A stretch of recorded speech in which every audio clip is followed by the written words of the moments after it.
निःशुल्क मोटापा मुक्ति कैंप। उस दिन ऑफिस से हारे थके हम घर पहुंचे ही थे कि श्रीमती जी ने दरवाजा खोलते ही अपना अभिभाषण शुरू कर दिया। आपने सुना, आज बहुत बड़ी खुशी की बात।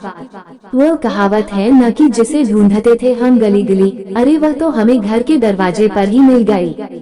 फ्लैट के सामने वह जो पार्क है न, उसी में मोटापा से मुक्ति का कैंप लग रहा है। अरे तो इसमें खुशी की क्या बात हो गई। नगर में जब तक मोटापा मुक्ति कैंप लगते रहते हैं, हमने इतना कहा ही था कि श्रीमती जी फिर बिफर गयीं। आप तो रिटायरमेंट से पहले मस्तिष्क से पूरी तरह रिटायर्ड हो चुके हो। अरे आप ही तो रोज रोज कहते हो मैं बहुत मोटी हो रही हूँ। पार्टियों में मुझे साथ ले जाते हुए आपको शर्म आती है। राजीव कपूर की पार्टी में आप मुझे साथ नहीं ले जा रहे थे। कह रहे थे कपूर की बीवी रश्मि के सामने बेलन सी लगोगी। अरे उसी मोटापे को खत्म करने के लिए मोटापा मुक्ति कैंप लग रहा है। संडे को कैंप का उद्घाटन होगा। आपको यह तो बताना ही भूल गई कि कैंप निःशुल्क लग रहा है ना मजेदार बात। मोटापा भी नष्ट होगा और कोई पैसा भी नहीं खर्च करना पड़ेगा। निःशुल्क मोटापा कैंप में चली जाना, पर कैंप के चक्कर में क्या आज कुछ चाय नाश्ता नहीं कराओगी? ऑफिस से बहुत थके हारे घर लौट रहे हैं हम। श्रीमती जी के भाषण के बीच हमने उन्हें याद दिलाया। हाँ, चाय नाश्ते की याद है, भुलक्कड़ तो आप हो ही। संडे तक का पता नहीं आपका। कितनी बार निःशुल्क मोटापा मुक्ति कैंप की बात याद दिलानी पड़ेगी। यह कहते हुए श्रीमती जी पांव पटकती हुई किचन में चली गईं। किचन से बर्तनों के आपस में टकराने की आवाज से श्रीमती जी के गुस्से का पता चलता रहा। एक दिन बाद ही संडे था। शनिवार की रात को फ्लैट के सामने बड़े बड़े शामियाने लगाकर कैंप बना दिया गया था। सुबह से ही कैंप के प्रवेश द्वार पर मोटे स्त्री पुरुषों की लाइनें लगने लगी थीं। कैंप के मुख्य दरवाजे पर 3 मेजों के पास कुर्सियों पर 3 सुंदरी बालाएं बैठी थीं। उन बालाओं को कैंप में आने वालों के रजिस्ट्रेशन के लिए बैठाया गया था। कैंप में मोटापा कम करने वालों के लिए 50 रजिस्ट्रेशन फीस थी। स्त्री पुरुष 50-50 के नोट बरसा रहे थे। निःशुल्क मोटापा कैंप में नोट बरसाने वालों की कोई कमी नहीं थी। आखिर श्रीमती जी ने 50 देकर रजिस्ट्रेशन करा लिया। एक दिन मोटापा मुक्ति कैंप में सन्यासियों जैसे बड़े बड़े कुर्ते पहने, लंबी लंबी दाढ़ी वाले कुछ लोगों ने भाषण दिए। मोटापे पर भाषण के दौरान उन्होंने चाट पकौड़ी नहीं खाने पर लंबे लंबे भाषण दिए। उसी कैंप की एक साइड में बहुत सी खाने पीने की दुकानें भी सजी थीं। उन दुकानों के बीच कुछ रेस्तरां भी बने थे। उन रेस्तरां में पिज्जा, डोसा, इडली, समोसे, कचौड़ी के बैनर भी लगे थे। सभी रेस्तराओं के आगे स्त्री पुरुषों की भीड़ लगी थी। कैंप के नुक्कड़ पर एक गोलगप्पे का स्टॉल था। मोटापा मुक्ति कैंप में सबसे ज्यादा उस स्टॉल के आगे स्त्रियों की भीड़ थी। शायद उस दिन सभी स्त्रियां गोलगप्पे खाकर अपने मोटापे से मुक्ति पा लेना चाहती थीं।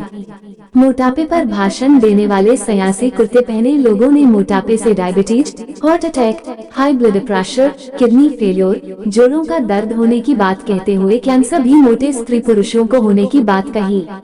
आजकल स्त्री पुरुष किसी महानुभावक की बातें चाहे न माने, लेकिन सन्यासी जैसे रंगीन कुर्ते पहने लोगों की बातें अवश्य मानते हैं।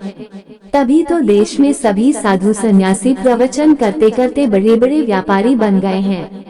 सभी साधु सन्यासियों ने लोगों को मोटापा और दूसरी बीमारियों को नष्ट करने वाली दवाएं बेचना शुरू कर दिया है। एक बड़े सन्यासी बाबा तो प्रवचन करते करते दवा बेचते बेचते जेल चले गए।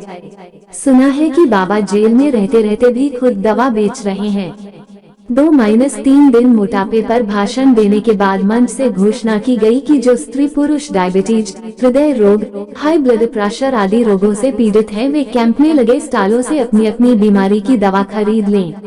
बीमारी नष्ट किए बिना मोटापा कम नहीं होता है। बस फिर क्या था, सभी स्त्री पुरुष कैंप में लगे दवा के स्टॉलों की ओर दौड़ पड़े। दवा के स्टॉलों के आगे लंबी लंबी लाइनें लगने लगी। उस दिन हम श्रीमती जी के साथ किसी दवा के स्टॉल पर नहीं जा सके क्योंकि उस दिन हमें ऑफिस से छुट्टी नहीं मिल सकी थी। मोटापा मुक्ति कैंप में श्रीमती जी के साथ निपटने के लिए ऑफिस से 4 छुट्टियां ले चुके थे हम। उस दिन शाम को ऑफिस से घर पहुँचे तो श्रीमती जी ने मेज पर कई डब्बे और शीशियां सजा दी। आज मोटापा मुक्ति कैंप में 500 की दवा खरीद कर लाई हूँ। बाबा जी ने कहा था कि बीमारी के चलते मोटापा कम नहीं होता है, लेकिन आपको तो कोई बीमारी नहीं थी, फिर इतनी महंगी दवा क्यों खरीद लाई? हमने पूछा तो श्रीमती जी तुनक कर बोली, आपको क्या पता है कि हमें क्या बीमारी है? अरे कब्ज की बीमारी है। बाबा जी ने बताया है कि कब्ज के कारण ही मोटापा हुआ है। मोटापा कम करने के लिए पहले कब्ज को नष्ट करना होगा। कब्ज नष्ट करने के लिए 500 की दवा। अरे कब्ज तो आधा किलो पपीता खाने से नष्ट हो जाती है, आप तो 500 की बात सुनकर ही घबरा रहे हो। बाबा जी ने तो कहा है कि 500 माइनस 600 की दवा कई बार खानी पड़ेगी तभी कब्ज नष्ट हो पाएगी। आप यह क्यों नहीं सोचते कि निःशुल्क मोटापा मुक्ति कैंप लगा है, आखिर दवा गोली पर कुछ तो खर्च करना पड़ेगा। बाबा जी मोटापे से मुक्ति दिलाने पर कुछ तो मांग नहीं रहे। कह श्रीमती पांव पटकती हुई किचन में चली गई तो हम अपना सिर पकड़कर बैठ गए। अगले दिन मोटापा मुक्ति कैंप में सभी स्त्री पुरुषों को मोटापा कम करने के लिए योगासनों का अभ्यास कराया गया।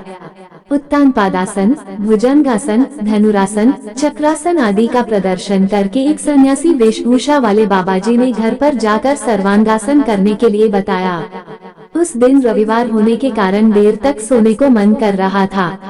तभी दूसरे कमरे से श्रीमती जी के जोर जोर से चिल्लाने की आवाजें सुनकर उनके कमरे में पहुँचे तो श्रीमती जी फर्श पर बिखरी पड़ी जोर जोर से करा रही थी, आह मर गई, मेरी तो गर्दन टूट गई। हमने पास जाकर पूछा, सुबह सुबह क्यों चिल्ला रही हो? सुबह सुबह पास के फ्लैट वाले आपकी आवाजें सुनेंगे तो सब हाल पूछने आ धमकेंगे और फिर सबको चाय नाश्ता कराना पड़ेगा। आपकी सहेलियां तो चाय नाश्ता किए बिना सोफे से उठने का नाम नहीं लेगी। अरे अब खड़े खड़े भाषण ही देते रहोगे, मुझे उठाकर डॉक्टर के पास ले चलने की तैयारी करो। सर्वांगासन करते हुए मेरी तो गर्दन ही टूट गई। आह बहुत दर्द हो रहा है, आह मैं मर गई। श्रीमती जी की चीख पुकार निरंतर बढ़ रही थी।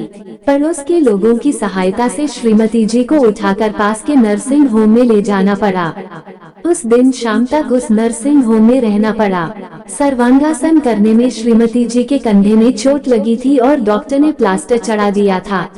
शाम तक नर्सिंग होम में रहने और प्लास्टर कराने का 3000 से अधिक का बिल बन गया था। मोटापा मुक्ति कैंप में जाने से श्रीमती जी का मोटापा तो 1 इंच भी कम नहीं हो पाया, उल्टे 5000 का बिल चुकाना पड़ा।